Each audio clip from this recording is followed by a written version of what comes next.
Bom, pessoal, boa tarde. Dando seguimento à nossa programação em relação ao nossas aulas ao longo do semestre. Hoje a gente vai falar um pouco sobre propedêutica clínica e complementar em ginecologia. Eu selecionei alguns exames que são os exames considerados mais comuns que são utilizados na nossa prática. Aqui o intuito é uma apresentação desses exames que nós utilizamos no dia a dia, mas eu não vou entrar no aspecto de técnica, de como é que ele é realizado. Vou abordar de forma ampla, de forma geral, e quando a gente tiver a oportunidade de estar estudando determinadas doenças, a gente vai entrar eventualmente nesses exames que vão ser citados de forma um pouco mais profunda, um pouco mais focada. Aqui é mais um aspecto geral, um aspecto amplo, com o intuito de apresentar esses exames que nós utilizamos na prática clínica e que são mais comuns no dia a dia.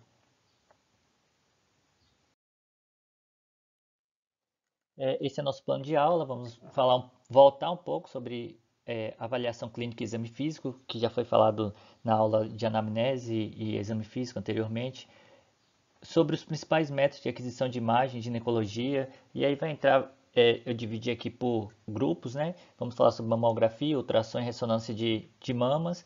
Também vou citar um pouco sobre punção aspirativa por agulha fina e a core biopsy, esteroscopia e esterossalpingografia, que são exames para avaliar a, a camada estrutural uterina de forma geral, além dos ultrassons tanto pélvica quanto ginecológica, tomografia e ressonância magnética.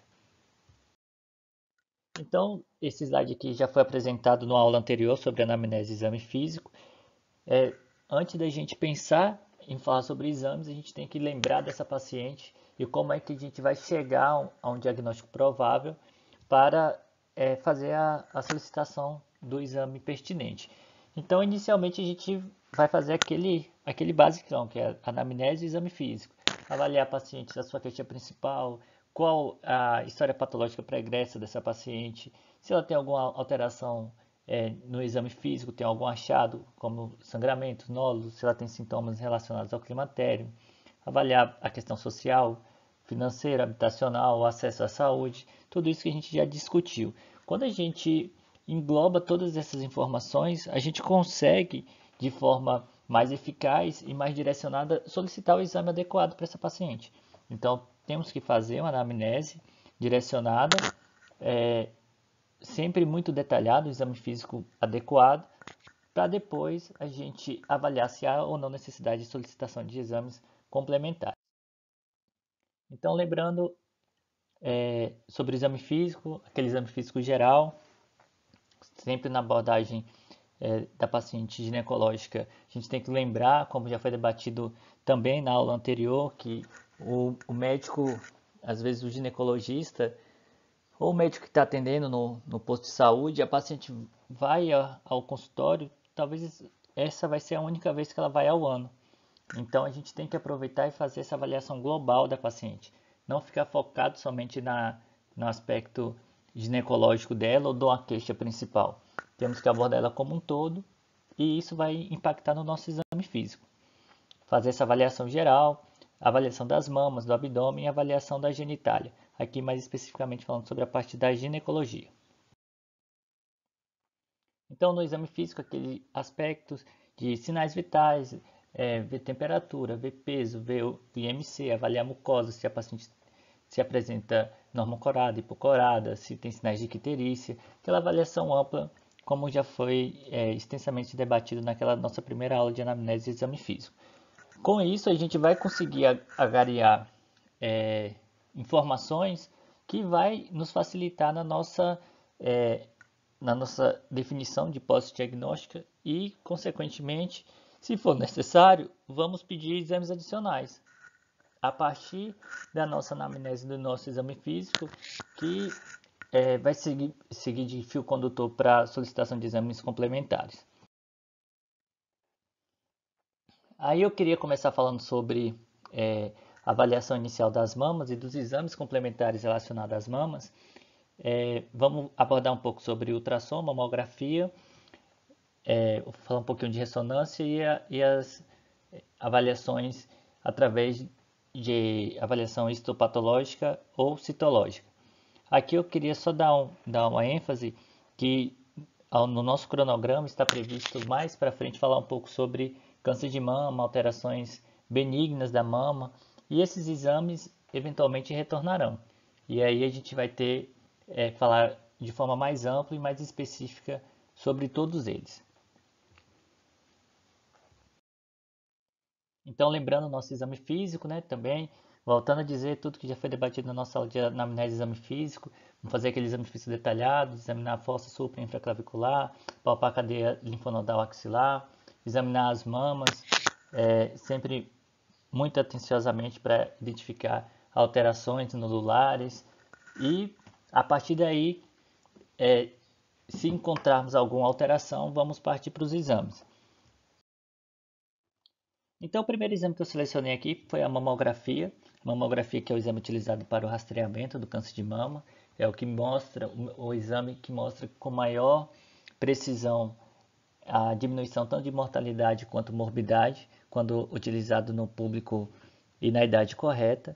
E, como eu falei, a gente vai ter a oportunidade de falar um pouco mais sobre os exames nas patologias específicas ao longo do semestre, ao longo do ano, conforme a gente vai passando pelas matérias em si.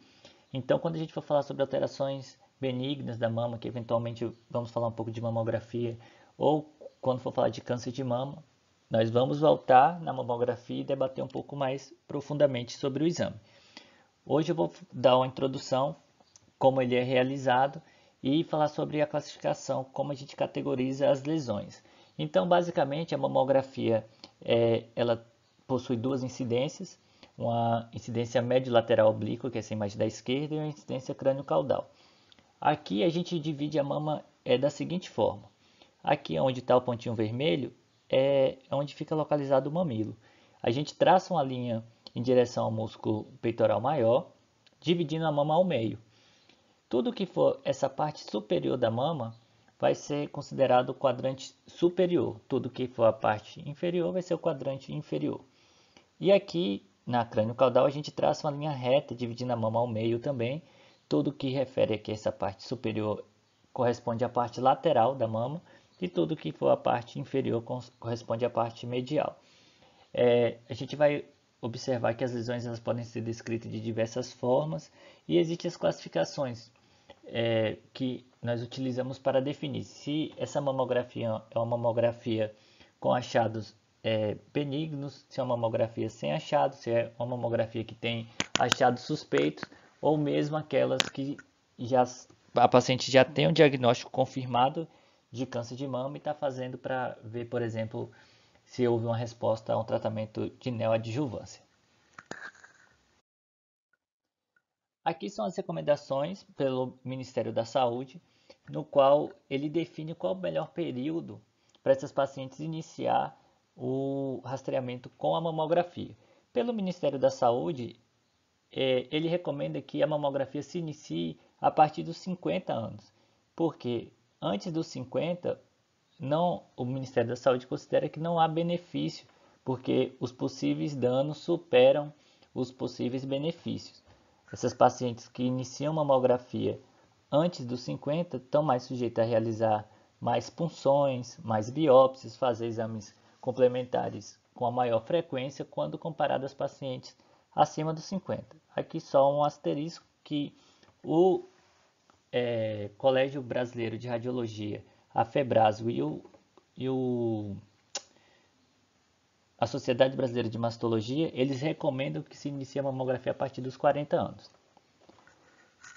O Ministério da Saúde vai recomendar que as mulheres façam a mamografia entre 50 e 74 anos. E acima de 74 anos, não há recomendação para realizar mais a mamografia, porque, da mesma forma como eles recomendam, não recomendam que inicie antes dos 50, os possíveis danos aqui podem superar os possíveis benefícios.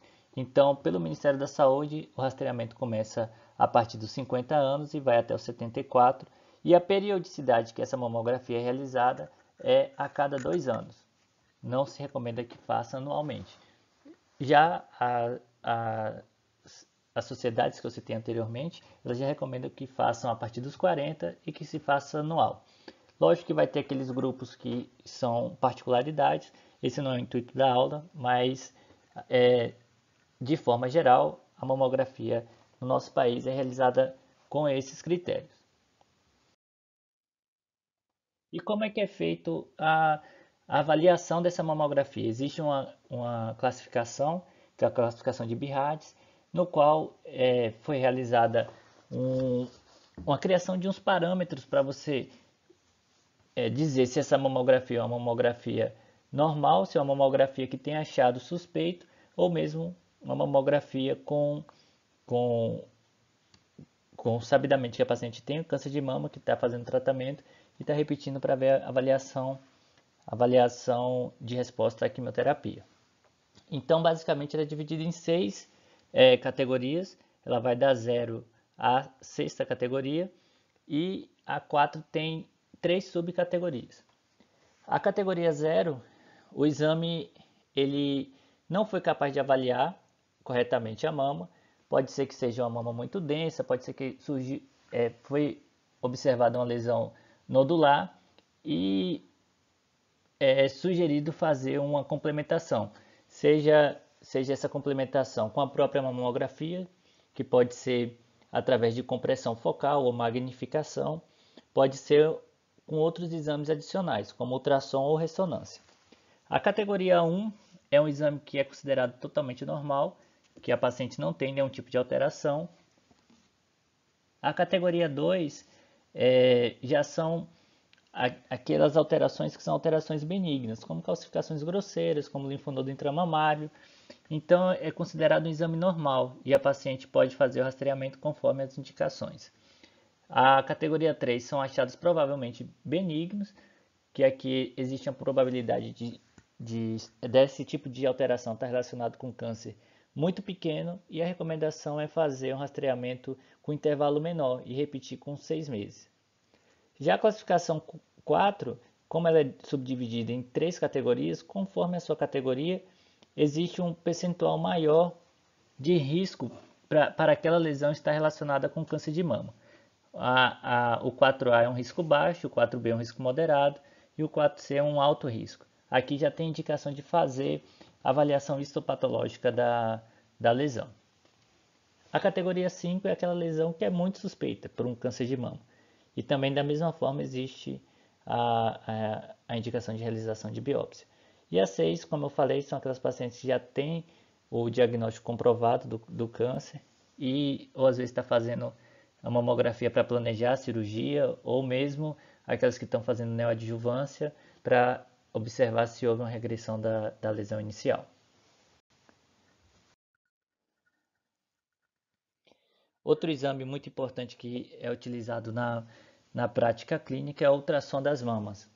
A ultrassom das mamas a gente pode encontrar diversas alterações. Aqui eu coloquei 2 alterações que são bem comuns que a gente observa na nossa prática, que são as lesões anecoicas e as lesões hiperecóicas. Aqui a lesão anecoica é característica normalmente de cistos, né? Aqui um cisto simples, o conteúdo líquido ele se apresenta dessa forma, ele é um pouco mais escurecido. O feixe ultrassonográfico consegue, de certa forma, transpassar essa lesão e a gente observa aqui um reforço acústico posterior. E já as lesões hipercóicas são lesões sólidas.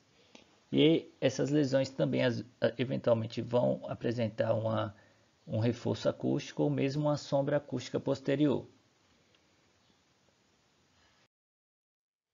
O Ministério da Saúde ele é contra a utilização da ultrassonografia para rastreamento de câncer de mama. Ele não mostrou eficácia na diminuição da morbidade e da mortalidade quando utilizado um método de rastreio.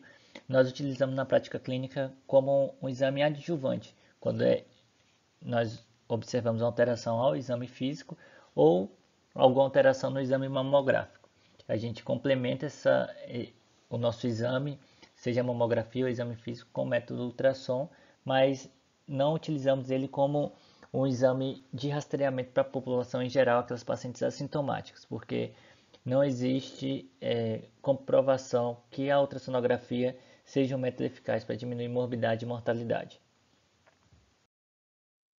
Outro exame que pode ser utilizado também como método diagnóstico na mama é a ressonância. Aqui a gente vai individualizar, ele também não é indicado como um método de rastreio para a população de forma geral, e sim a gente tem que individualizar caso a caso. Aquelas pacientes que têm uma mama muito densa, pacientes muito jovens, que têm uma história familiar importante, ou a paciente que tem uma mutação genética, principalmente aquelas mutações relacionadas a BRCA1, BRCA2, tem indicação de fazer ressonância. Lógico que tem que ser individualizado e, como é um público específico, às vezes a faixa etária é diferente daquela que é utilizada para a mamografia na população em geral.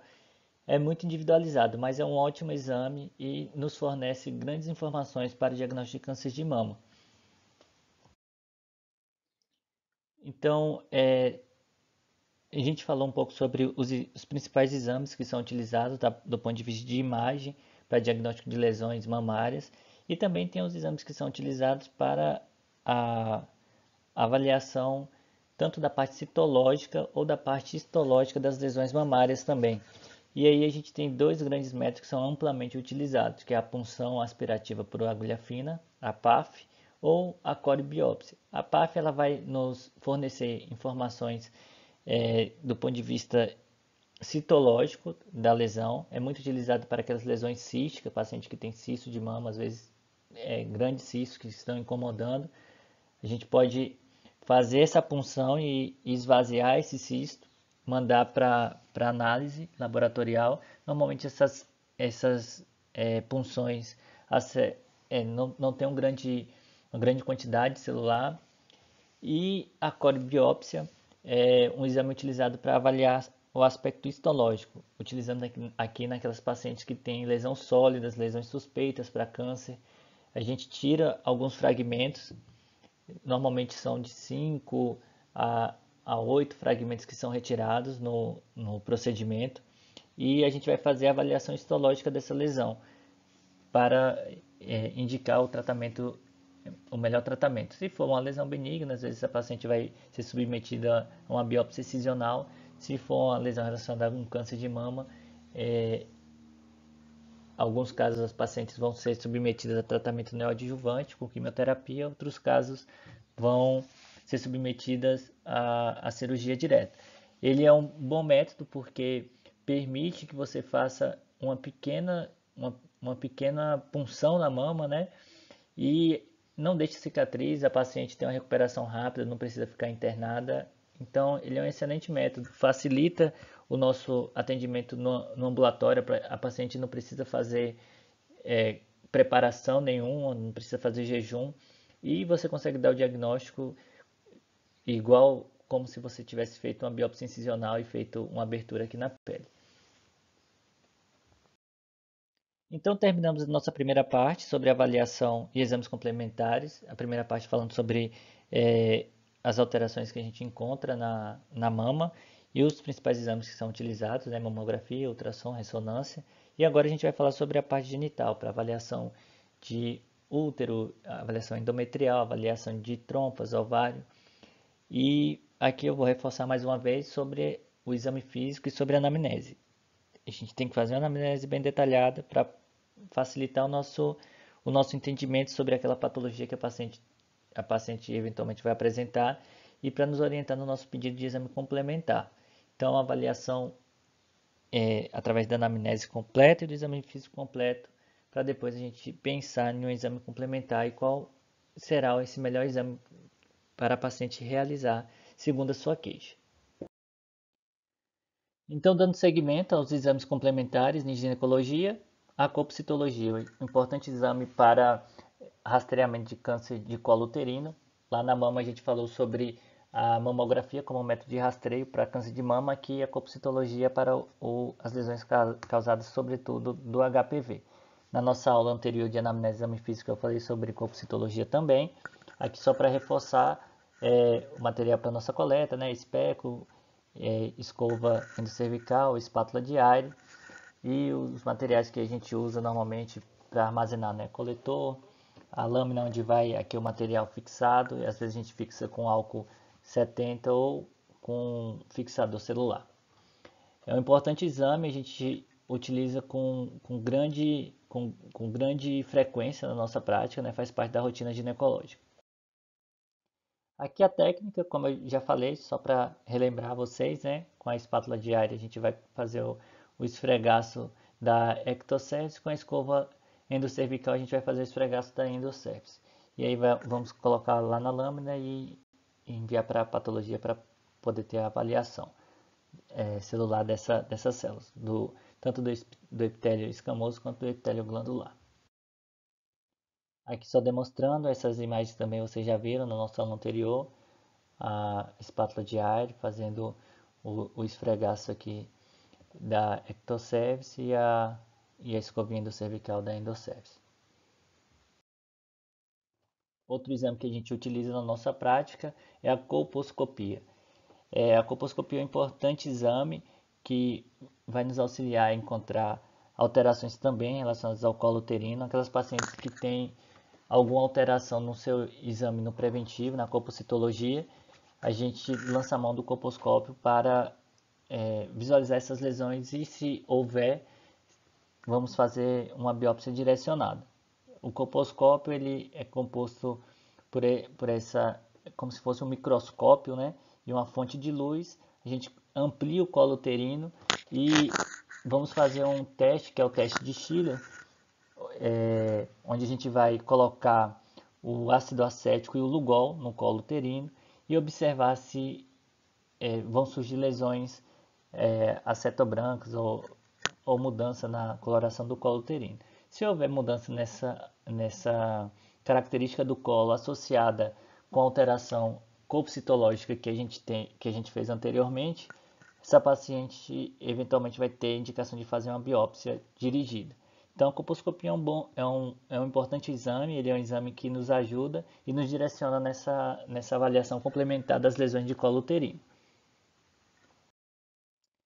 Então, saímos aí da parte básica da avaliação ginecológica, da colpocitologia e da colposcopia, que são os exames que a gente utiliza com bastante frequência na nossa prática clínica. E agora vamos falar um pouco dos exames de imagem que são utilizados para identificar alterações relacionadas a alterações estruturais, alteração endometrial, alteração ovariana. Então, são vários exames, esterossalpingografia, esteroscopia, ultrassom de abdômen, ultrassom transvaginal, tomografia e ressonância de pelve. Então, inicialmente, vou falar sobre a esterossalpingografia, é um exame que é utilizado com bastante frequência para aquelas pacientes com pesquisa de infertilidade. Ele consiste na cateterização do colo uterino com a infusão de um marcador iodato, normalmente.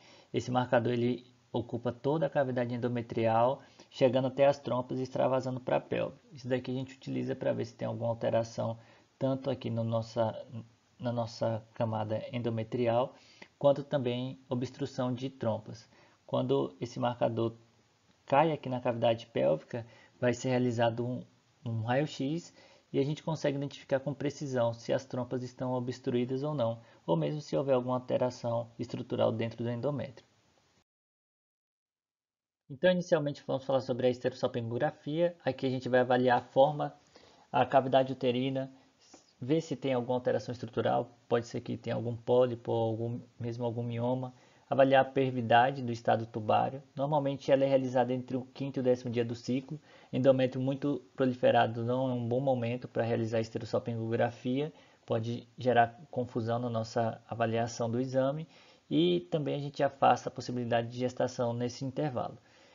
Existe um estudo mostrando que para a pervidade tubária a esterossalpingografia mostrou uma sensibilidade e uma especificidade de cerca de 65% e 83% respectivamente, e quando esse líquido, esse marcador que é infundido através do colo uterino cai na cavidade pélvica, a gente fala que é uma prova de COT positivo, ou seja, houve extravasamento do contraste através das trompas tubárias, então existe uma pervidade.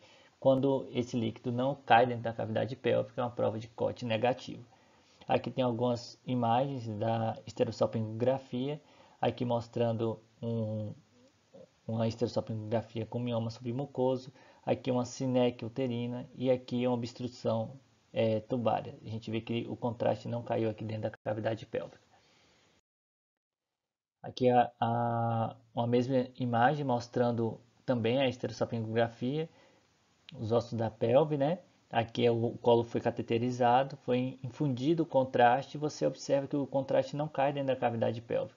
Aqui existe uma obstrução das trompas, isso pode ser por conta de patologias do trato genital inferior, como doença inflamatória pélvica, ou aquelas pacientes que fizeram procedimento cirúrgico e retiraram as trompas, ou pode ser aquelas pacientes que têm alguma doença, como a endometriose, e acabou levando a obstrução dessas trompas. Outra imagem mostrando aqui a esterossalpingografia, aqui o que seria o normal, né? A infusão do contraste através do colo uterino e esse contraste caindo aqui na cavidade pélvica. A gente observa que as trompas estão pérvias. Aqui paciente que foi submetida a procedimentos de curetagem excessiva e desenvolve a síndrome de Ashman, ou pacientes com dilatação das trompas uterinas, mostrando aqui uma hidrossalpinge. Olha como as trompas estão dilatadas. Outra alteração que a gente pode eventualmente encontrar na esterossalpingografia é a presença de alterações estruturais, como um mioma submucoso ou mesmo um pólipo endometrial. Vai ter uma falha no enchimento aqui da cavidade endometrial e quando a gente faz a imagem, né, o raio-x, a gente observa essa falha de enchimento. A esterossalpingografia possui algumas contraindicações, principalmente complicações relacionadas à doença inflamatória pélvica, paciente que tem alguma infecção ativa, como a cervicite, endometrite, salpingite, não vai poder realizar a esterossalpingografia até resolver esse quadro infeccioso, ou a paciente que apresente hemorragia uterina grave, que possa contraindicar o exame, e obviamente aquelas pacientes que estão grávidas também não podem realizar. Então esses são os principais pontos relacionados com a esterossalpingografia. Agora vamos falar um pouco da esteroscopia. A esteroscopia é um exame no qual permite a visualização da cavidade endometrial.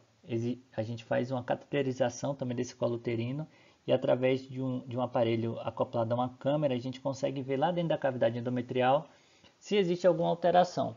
Ela pode ser feita tanto do ponto de vista diagnóstico, aquela paciente que apresenta algum sangramento irregular, que foi visualizado no exame adicional de ultrassonografia uma imagem endometrial, ou pode ser feito também com o intuito de tratamento. Paciente que a gente sabidamente tem um pólipo uterino, a gente pode, através da endoscopia, retirar essa lesão. Então, ela é muito utilizada para investigação de infertilidade, que avalia tanto a cavidade endometrial quanto os ósseos tubários.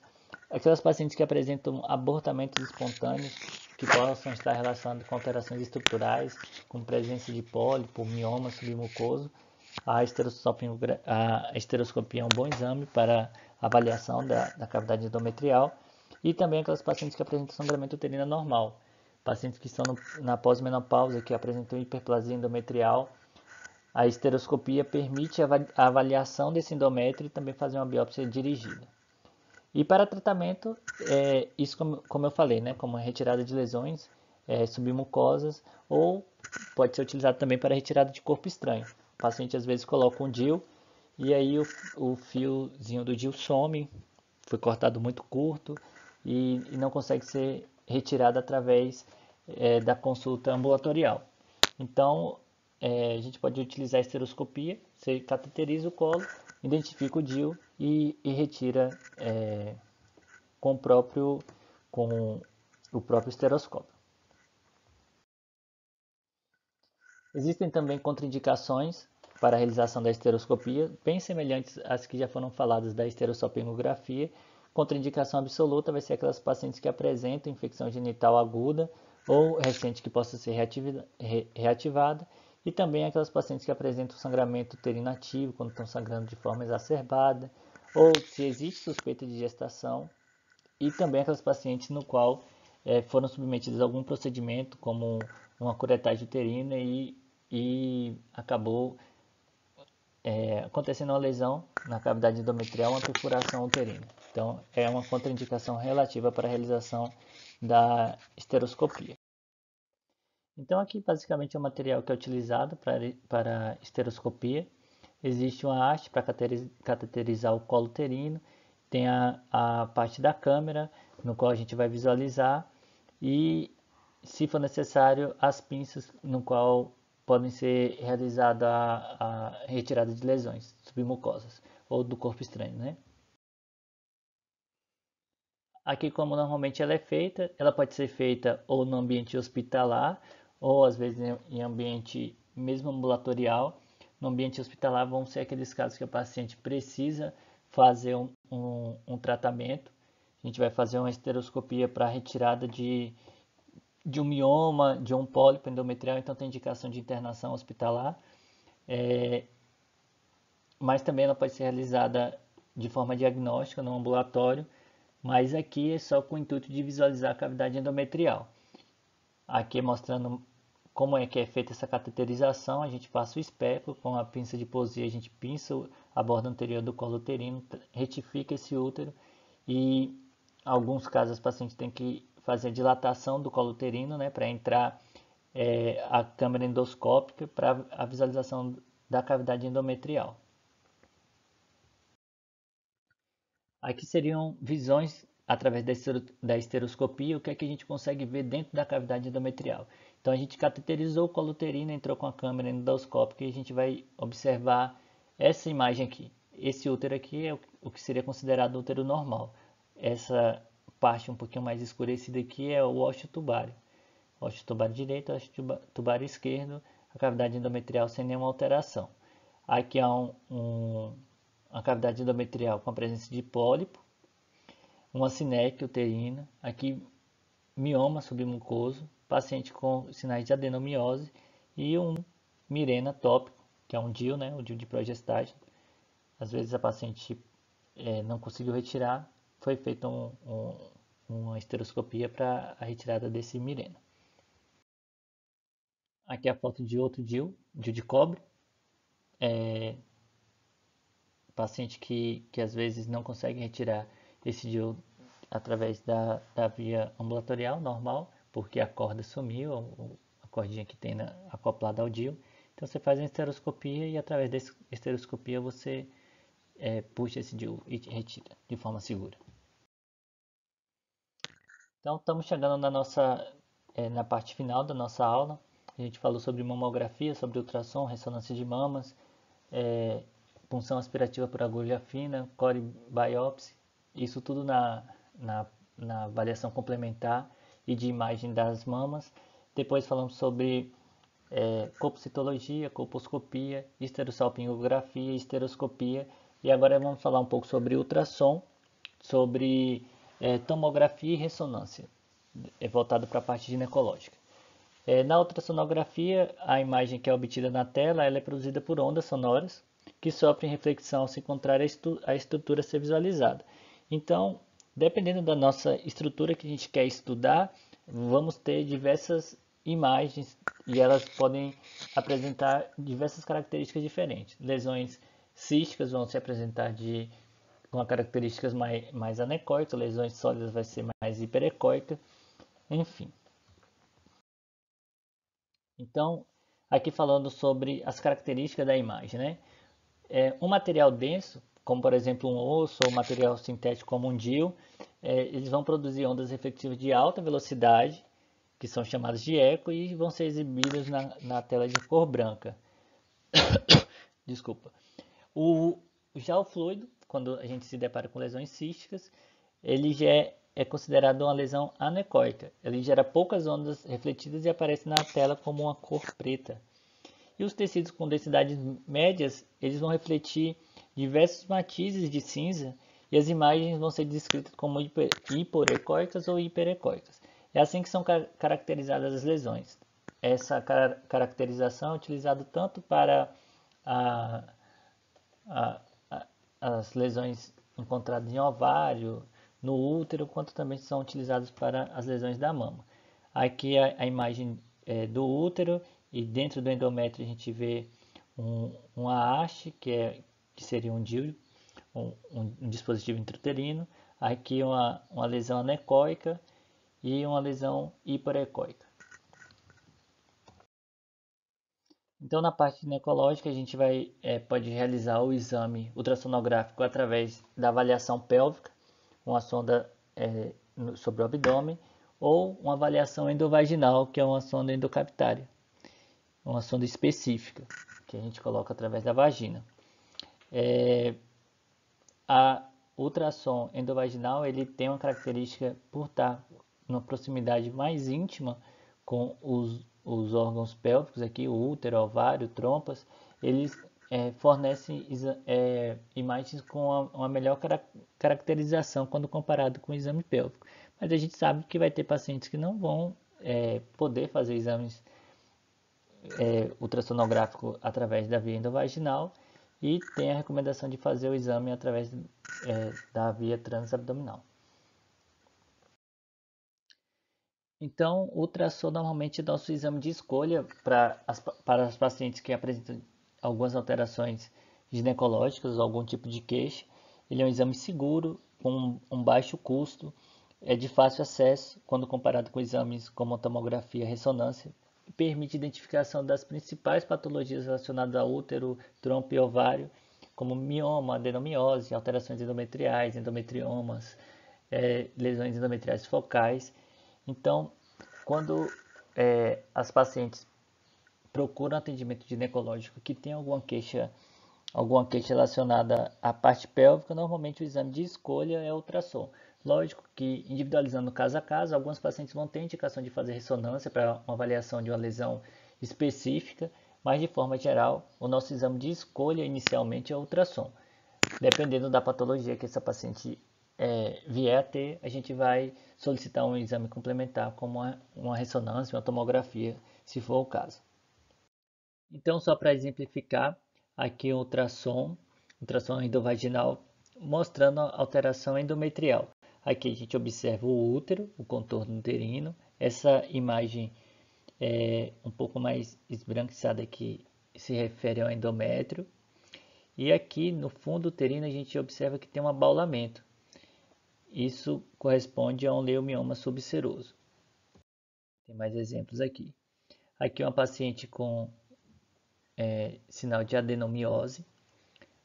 Aqui a gente observa o contorno uterino, e na parte posterior aqui do útero, a gente observa que o miométrio ele se apresenta de forma assimétrica e espessado, também heterogêneo, apresentando estrias lineares hipoecóicas, falando uma alteração sugestiva de adenomiose. Outro método de avaliação ultrassonográfica é através da infusão salina. A gente cateteriza o colo uterino e faz essa infusão dentro da cavidade endometrial. Aqui inicialmente você observa que tem algo espessado aqui na cavidade endometrial, e aí a gente coloca essa infusão salina, e quando a gente faz a imagem ultrassonográfica a gente consegue individualizar. Aqui depois da infusão salina observa que essa paciente tinha um pólipo hiperecogênico dentro da cavidade endometrial. E agora estamos chegando ao final da nossa aula. Vou falar um pouquinho sobre tomografia e ressonância. Como eu falei aqui, o intuito não é destrinchar sobre os exames, e sim apresentar os exames que a gente pode utilizar na nossa prática clínica. A tomografia é um bom exame, só que com o advento da ressonância a gente observa que para as lesões ginecológicas a gente utiliza com maior frequência a ressonância quando possível. A gente se esbarra muito na questão do custo para a realização tanto dos dois e da acessibilidade, mas eles são ótimos exames para identificação de principais alterações relacionadas à parte ginecológica. A tomografia é muito utilizada para estadiamento dos cânceres ginecológicos de forma geral, porém a ressonância ela tem um pouquinho, ela ganha, né, em relação à tomografia em alguns aspectos. A tomografia ela vai envolver exposição a múltiplos feixes finos de raio-x, são vários raios-x tirados em um curto espaço de tempo. Quando a gente utiliza o contraste, a gente consegue ter um ganho das imagens em relação à tomografia. Aqui uma imagem mostrando como é essa representação uterina aqui a pelve feminina, né? Plano axial mostrando o útero considerado um útero normal, e com cistos aqui na região ovariana. A gente observa que dentro do ovário existe uma diferença da densidade, né? A gente observa umas lesões mais hiper e hipodensas. A tomografia ela não vai permitir a gente avaliar a cavidade endometrial, nem a endocérvice, porque o útero fica com esse aspecto aqui mais acinzentado, com um aspecto mais hiperdenso, né? Já a ressonância é um exame que a gente consegue individualizar com bastante precisão, tanto a cavidade endometrial como avaliar os anexos. A ressonância ela vai construir imagens com base nos sinais de radiofrequência que é emitido por núcleos de hidrogênio na presença de um campo magnético forte. Ela pode ser utilizada em casos que há achados ambíguos, a ultrassonografia, quando a anatomia pélvica da paciente é uma anatomia distorcida, se existem massas anexiais extensas, que fica difícil de individualizar através de ultrassom. Paciente que tem caso indeterminado de adenomiose, a ressonância pode ser muito bom para diferenciar esses casos, ou paciente que apresentam distúrbios endometriais. A ressonância consegue ver com bastante acurácia essas alterações. E aqui, só para exemplificar uma ressonância que seria considerada ressonância normal, a gente observa a ressonância aqui, um corte sagital, a coluna lombar, sacral aqui. Aqui o que seria o útero, miométrio, mais em branco o endométrio, anteriormente a bexiga. Então a ressonância ela nos permite uma avaliação com bastante acurácia a cavidade pélvica e também a avaliação do útero e anexos com bastante precisão. Então, é um excelente exame utilizado na prática ginecológica, tem os pesares em relação à sua acessibilidade, à questão ao custo, mas ele é muito utilizado na prática de forma geral. Então, para acabar as nossas considerações finais, é importante a gente sempre ter em mente que o anamnese de exame físico adequado vai nos facilitar na nossa propedêutica complementar. A gente tem que ter uma noção que os exames são solicitados de forma racional, a gente não pode pedir esses exames em demasia, porque às vezes pode gerar mais confusão, aumenta o custo em relação ao Sistema Único de Saúde, a paciente às vezes demora mais tempo para voltar à consulta e acaba retardando alguns diagnósticos. Então, os exames relacionados à propedêutica têm que ser feitos de forma racional. Esses métodos de imagem que eu citei, eles são os principais métodos que são utilizados na prática clínica de forma mais comum, que a gente usa no nosso dia a dia. O intuito da aula não é para discorrer de todos os métodos, até porque se fosse pegar cada exame desse dava para fazer uma aula específica de cada um, mas sim apresentar para vocês esses exames que são utilizados com maior frequência e quando, ao evoluir do nosso semestre, quando a gente for passando pelas principais patologias do trato genital feminino, a gente vai poder falar de cada um desses exames de forma mais específica. E com isso a gente vai saber as principais indicações relacionadas a cada um deles, mas é importante a gente ter em mente que os exames eles não podem ser feitos de forma aleatória. A gente tem que ter consciência de quais exames são mais utilizados e por que eles podem ser e para que eles podem ser solicitados. Eu acho que foi isso a nossa aula. Me coloco à disposição. Se alguém tiver alguma dúvida, a gente pode discutir em um segundo momento. Beleza? Valeu, até a próxima.